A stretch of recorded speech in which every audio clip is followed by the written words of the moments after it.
The clay tablet wouldn't stop shaking in Dr. Reeves's hands. Not from his grip, the thing itself was vibrating, humming like someone had buried a cell phone inside 2,000-year-old pottery. The kind of impossible detail that ends careers, or starts them, depending on who you tell first. He'd been staring at the LIDAR scan for 3 hours now, watching the sunrise through the trailer window outside Pompeii, and the geometry still made no sense. Roman walls don't bend. Not like this. Not in a perfect 47-degree angle that points straight down through 40 feet of volcanic ash towards something the ground-penetrating radar tagged as metallic. Metallic and active. His coffee had gone cold at some point. The ring stains on the printout matched the ones already tried. On the fold-out table, a timeline of sleepless nights measuring how desperate a man gets when his funding runs out in 3 days, and his team hasn't found anything worth the council as investment. They promised standard documentation of a standard apartment block in a city that has been picked over by archaeologists for 300 years. Nothing complicated. Nothing expensive. Just map the buried structures. Confirm what everyone already assumed. Collect the grant money. Go home. Except the wall shouldn't be there. Not at that depth. Not built 12 years before Vesuvius buried the whole city in ash and pumice, and the screams of 10,000 people who did and evacuate in time. Reeves clicked his wedding band against the laptop touchpad, a nervous habit from a marriage that ended 3 months ago when his wife finally stopped believing he'd choose her over one more dig season. The sound echoed in the empty trailer. His team wouldn't arrive for another hour, which gave him exactly 60 minutes to decide if he was going to report this anomaly or bury it in the data noise and hope nobody looked too close. The metal signature bothered him most. Modern contamination gets flagged by the system automatically. A coke can some tourist drop through a fissure. Rebar from restoration work in the 70s, that sort of thing. But this registered at a depth that nothing modern could reach without heavy excavation equipment. And the excavation records for this grid section showed virgin soil. Nobody had dug here. Nobody was supposed to dig here. The permits explicitly forbade it because the buildings on this eastern edge of Pompeii were considered low priority. Slave quarters, storage rooms, the kind of structures that don't get museum exhibits or documentary specials. His phone buzzed. Text from Sofia, his site coordinator. Auditors coming early. Today. The coffee cup slipped. He caught it halfway to the floor, cold liquid splashing across his wrist, but his eyes stayed locked on those 2 words. Today. Not Friday like they'd agreed. Today, which meant in about 6 hours a council inspector would walk through this trailer and see every scan, every measurement, every piece of data they'd collected, including the anomaly. Including the part where the numbers suggested something impossible, was buried under an insignificant apartment block in the least interesting quarter of a thoroughly documented disaster site. He pulled up the historical records. August 24th, 79 A.D. Vesuvius erupts at approximately 1 in the afternoon. Pyroclastic surge reaches Pompeii in minutes. Most people die in their homes, buried so fast the ash preserves their final moments. Whole city gone. Except these buildings, according to the LIDAR, got buried earlier, or built later, or something that made the stratification layers read like someone had shuffled the deck and dealt the cards out of order. A tablet vibrated again. He set it down on the printout, watched it rattle against the paper like a phone on silent mode, except it was pottery. Fired clay. The thing was 3 inches thick and shouldn't be capable of vibration without cracking into pieces. Through the window, the sky was turning that specific shade of purple that happens over volcanic soil right before sunrise. Beautiful and wrong at the same time, like everything else about this dig. Reeves had been on 17 excavations across 6 countries and never once felt the hair on his arms stand up when he looked at data. Just numbers, just measurements, just the patient work of reconstructing human lives from the garbage they left behind. But this felt like standing at the edge of something deep. His phone buzzed again. "Sophia, I'm coming in early. Need to talk before auditors arrive." He checked the time. 6:47 in the morning. The eastern sky was bleeding pink and orange over the ruins, and somewhere in the distance he could hear the first buses bringing tourists to the main excavation sites. Normal people on vacation, taking photos of plaster casts of the dead, buying postcards, complaining about the heat. None of them knew that 2 miles away, in a chain-link fenced research zone closed to the public, something was humming underground that predated the catastrophe by more than a decade. The printer kicked on without him touching it. He jumped, actually jumped, which was ridiculous. Just the automatic report function doing its scheduled morning dump of overnight sensor data. The pages came out one after another, and Reeves watched the graphs scroll past, showing ground density, moisture levels, electromagnetic readings. The electromagnetic readings. He grabbed the top sheet. The graph showed a spike at 4:15 in the morning, exactly where the metal signature was located. A burst of activity lasting 7 seconds, then nothing. Like something down there had powered on, checked its surroundings, and gone back to sleep. Equipment malfunction. Had to be. Except their magnetometer was 3 years old and calibrated monthly, and the same sensor had just spent 6 weeks mapping boring, normal, completely dead archaeological layers without a single false positive. "Reeves, what are you doing? I just got a call from the local council. They re-asking about an unauthorized trench we VA supposedly dug.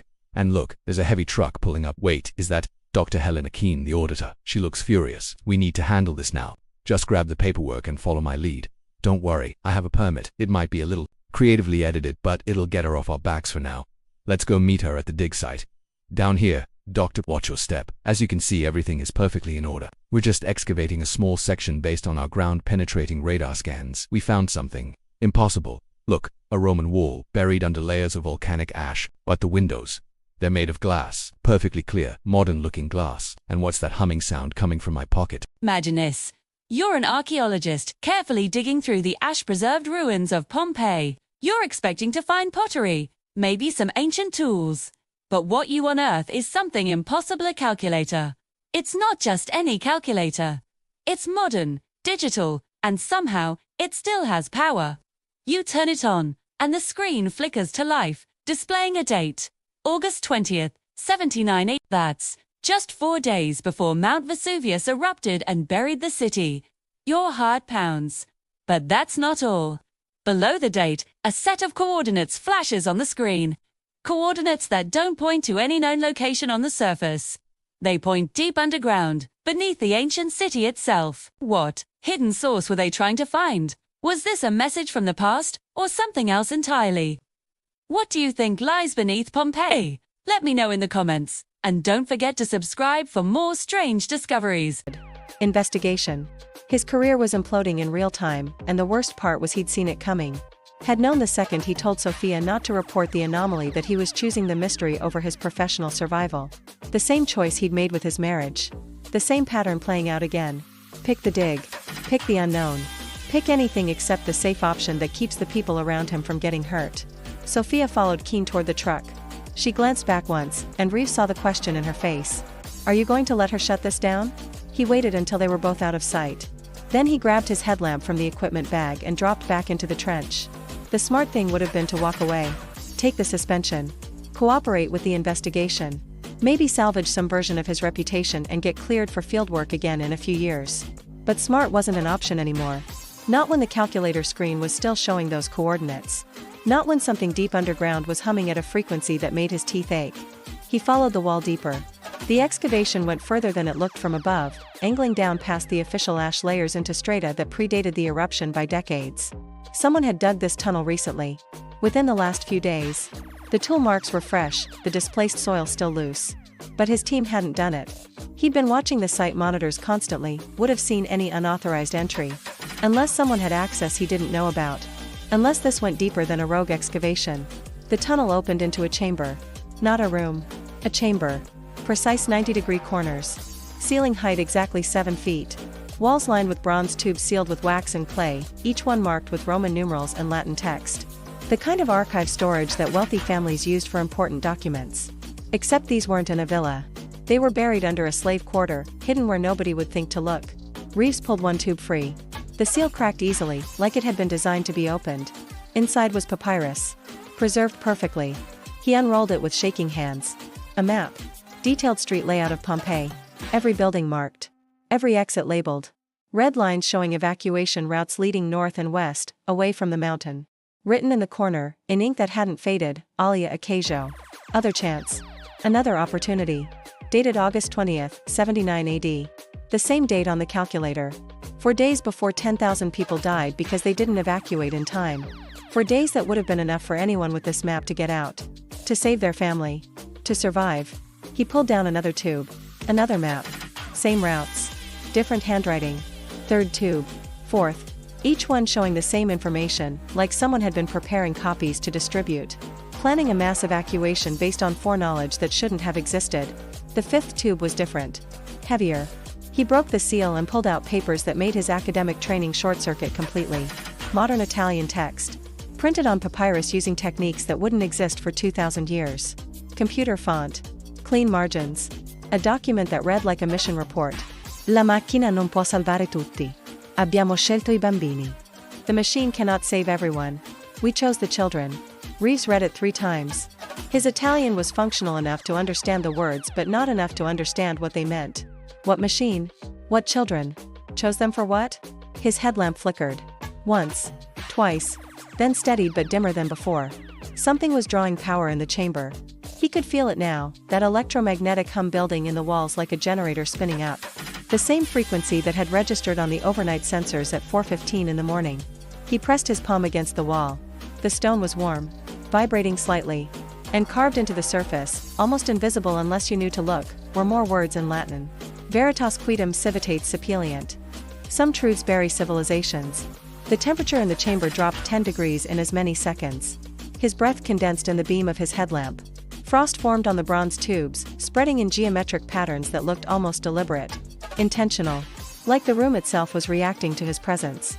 The hum got louder. Deeper. Coming from below now, from somewhere further down that the LIDAR hadn't been able to reach. Reeves pulled up the scan data on his phone. The metal signature the system had tagged was directly beneath this chamber. 30 feet down through solid bedrock. Impossible to excavate without heavy equipment. Impossible to build without modern tools. Impossible. He checked the time. 4:17 in the morning. The exact moment the sensors had registered that burst of electromagnetic activity. Like whatever was down there operated on a schedule. Waking up once every 24 hours to check if anyone had found it yet. His phone buzzed. Text from Sophia, Keen called council. They're sending security. You have maybe 2 hours. 2 hours to decide if he was going to document this and watch archaeology's entire foundation crack under the weight of paradox, or destroy the evidence and spend the rest of his life wondering what he'd buried. The hum shifted pitch. Changed frequency. And Reeves realized with the kind of clarity that only comes at 4 in the morning in a hole in the ground that the LIDAR hadn't been showing him a dead metal signature. It had been showing him something active. Something maintained. Something that had been waiting down here for 2,000 years for someone to dig deep enough. And then he realized the calculator's date wasn't a prediction, it was a time stamp. Someone had been down here on August 20th, 79 AD, using equipment that wouldn't be invented until the 20th century. Trying to save people from a disaster that was still 4 days away. The walls hummed louder. His headlamp died completely. And in the sudden darkness, something below him powered on with a sound like reality. Remembering how to break, Reeves used his greatest flaw, the obsessive need to document impossible things, even when it destroyed everything around. Heyman started filming in the dark. His phone camera caught nothing but blackness at first, but the audio would be enough. Had to be enough. He whispered the coordinates, the chamber dimensions, everything he'd found. If security dragged him out in 2 hours, if the council buried this site under red tape and classified reports, someone would eventually find this recording and know what had been down here. If I disappear, he said to the camera. Grid section 743. Feet down. Archive chamber with maps dated before the eruption, showing evacuation routes. Someone knew. Someone tried to save them. The humming stopped. Complete silence. The kind that makes your ears ring because your brain can't process the absence of sound. Then light. Not his headlamp. Light from below, seeping up through cracks in the chamber floor that hadn't been visible before. Blue-white and cold, like LED strips, but steadier. Older somehow.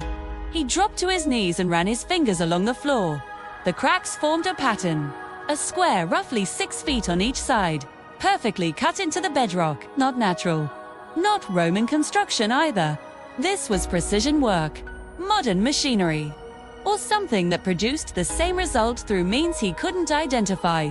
His hands found a recessed grip.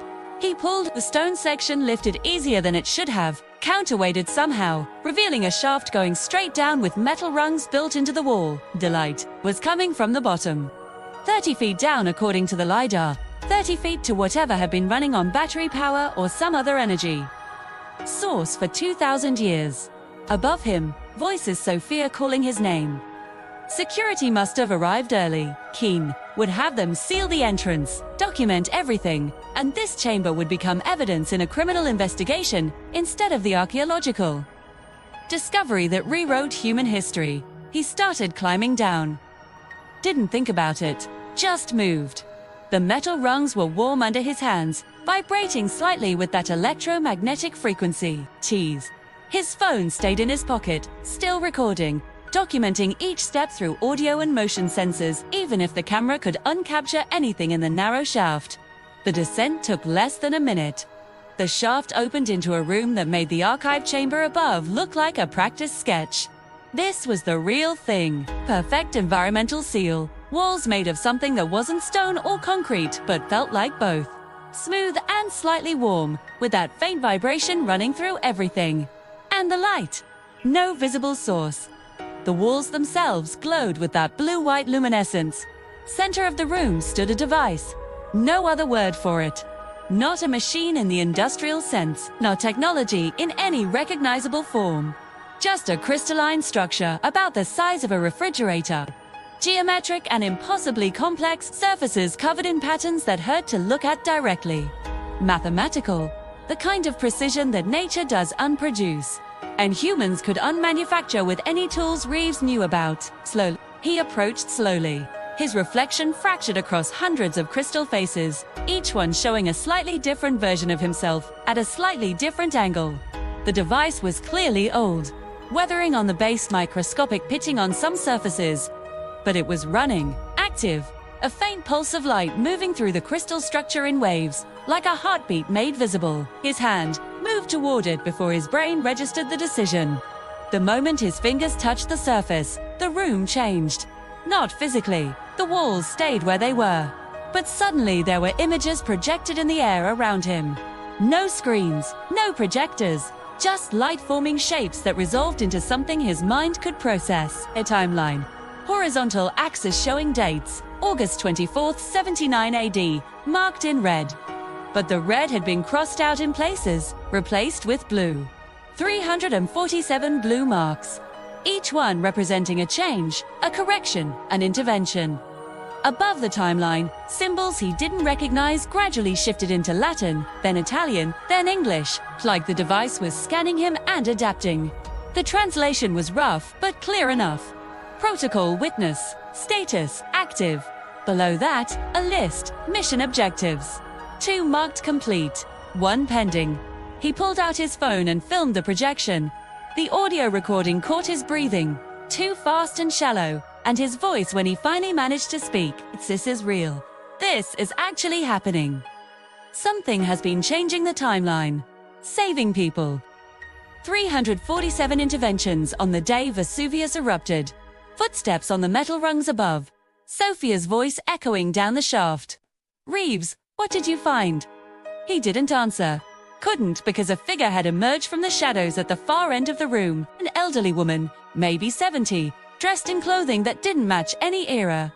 Modern jacket over what looked like hand-woven fabric. Boots that were Roman in design but made with synthetic materials. She moved slowly. One hand braced against the wall like she'd made this walk 1,000 times, and her body was done cooperating.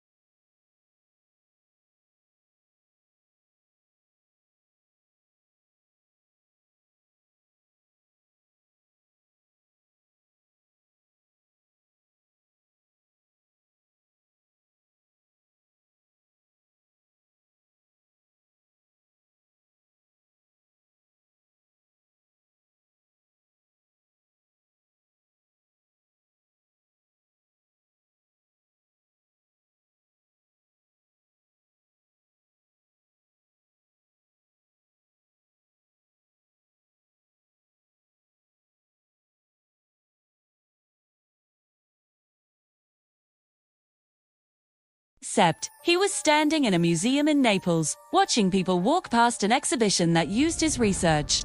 Fragmented Rome. New LIDAR discoveries read the banner hanging over the entrance. His data, his scans, his months of sleepless nights measuring impossible things. All of it sanitized and repackaged into a story that made sense. Sophisticated urban planning in Pompeii's eastern quarter. Unusual ash preservation. Advanced construction techniques. Nothing about calculator circuits or timeline interventions or children who survived.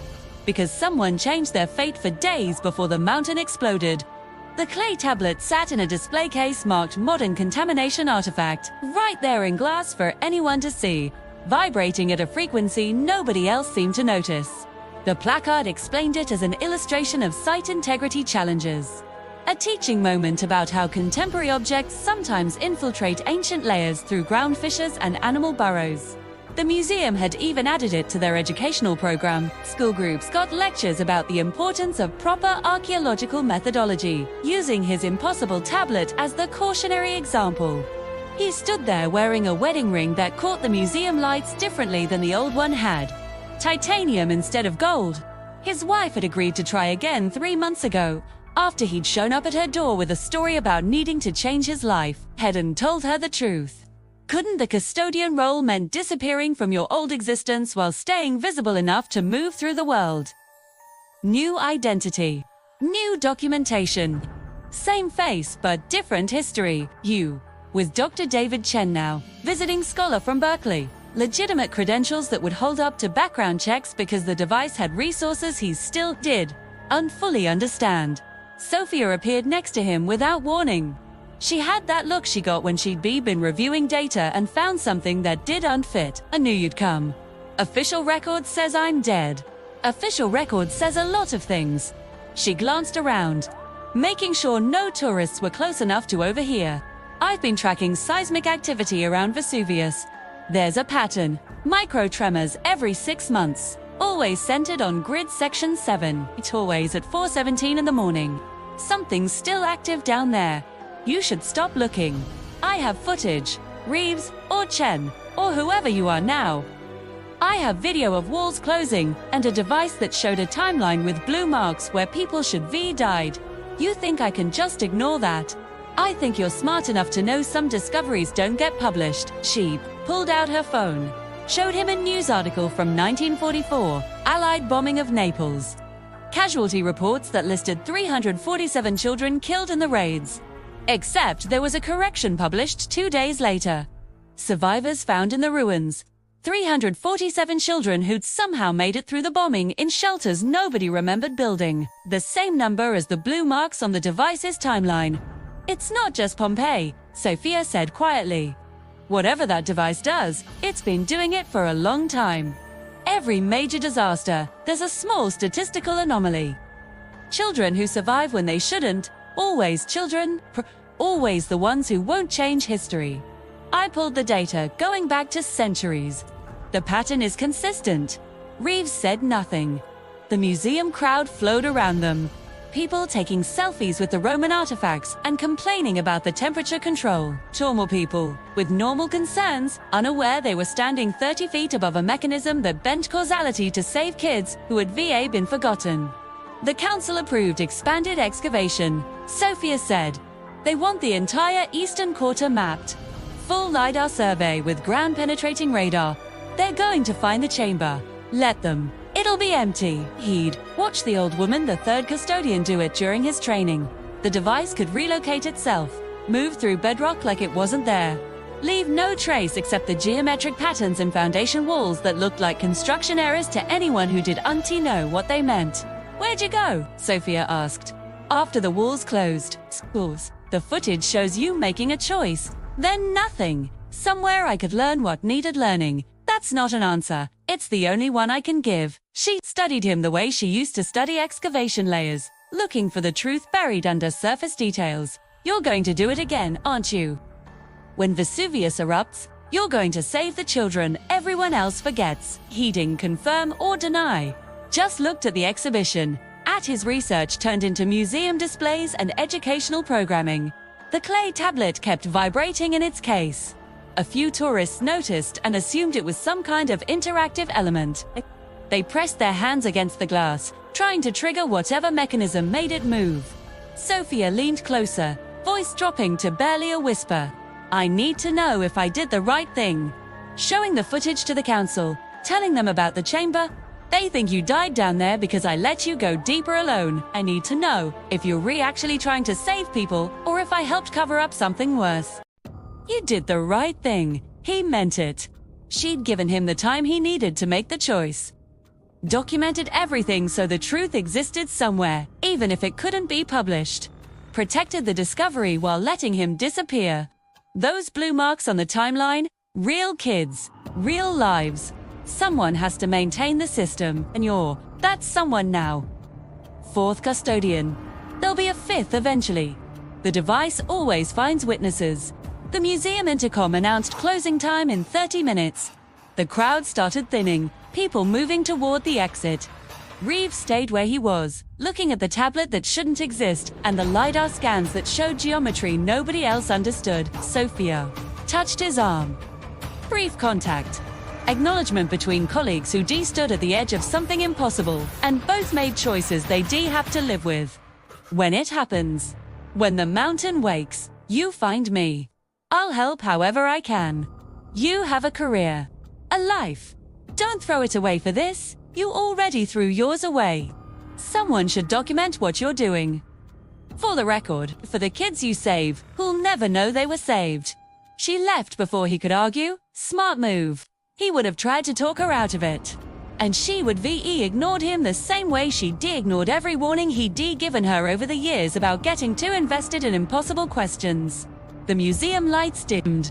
Security started herding the last visitors toward the exits. Reeves took one final look at the exhibition, at the sanitized version of his discovery that would appear in textbooks and academic journals. The official story. The safe story. His pocket vibrated. Not a phone, the calculator. He'd carried it for 6 months, watching it update in real time as the device analyzed seismic data and probability matrices. Screen showed new information now. Vesuvius projected eruption window narrowing. 3 years had become 2 years and 11 months. He walked out of the museum into evening light that turned the sky purple over volcanic soil. Same color it had been that morning 6 months ago, when everything changed. The tourists were loading onto buses, heading back to hotels, planning tomorrow's itinerary. Normal people on normal vacations. Reeves checked the calculator again. 417 names, now children in Naples and the surrounding towns. Ages 3 to 11. The ones who'd be in exactly the wrong place when the pyroclastic surge came. Though, the ones the device could save if someone was willing to operate equipment they barely understood and lived with the weight of. Choosing who survived and who became another casualty statistic. His wife texted, asking if he'd be home for dinner. Asking if the conference in Naples was going well. Asking the normal questions that normal spouses ask, unaware that her husband spent his nights learning how to manipulate timeline interventions, and his days pretending to be a visiting scholar studying Roman construction techniques. He typed back, "Be home tomorrow. Love you." The mountain sat on the horizon, smoking gently the way it always did. Tourists took photos of it from the waterfront. Locals ignored it the way people ignore any danger that's been dormant their entire lives. 700,000 people living in the shadow of a volcano that would explode with enough force to bury cities, and the device could save maybe 400 of them if everything worked perfectly. In his pocket, the keys warmed. Not metal keys, something else. The old woman had given them to him during training. They looked like Roman door keys to anyone who examined them casually, but they opened spaces that weren't rooms. Access points to the device's network, hidden chambers in Naples and Herculaneum, and 6 other locations around the mountain. Emergency shelters built into the bedrock by someone who'd known what was coming and prepared accordingly. The calculator screen updated again. 3 years became 2 years and 10 months. The countdown was precise now, narrowing daily. By next year, they'd have an exact date. Time enough to prepare, time enough to position himself and identify the 400 names that would change from red marks to blue when the mountain finally exploded, and he used impossible technology to give 400 children the future everyone else would lose. Vesuvius smoldered against the sunset, patient and inevitable. The tourists photographed it like it was scenery. Reeves watched it like a deadline, counting down to the moment when he'd become the person history wouldn't remember. The custodian, the witness, the one who saved the children everyone else would forget. The keys grew warmer. 2029 was coming. Time to remember what he'd learned in a chamber that didn't officially exist. Time to be ready.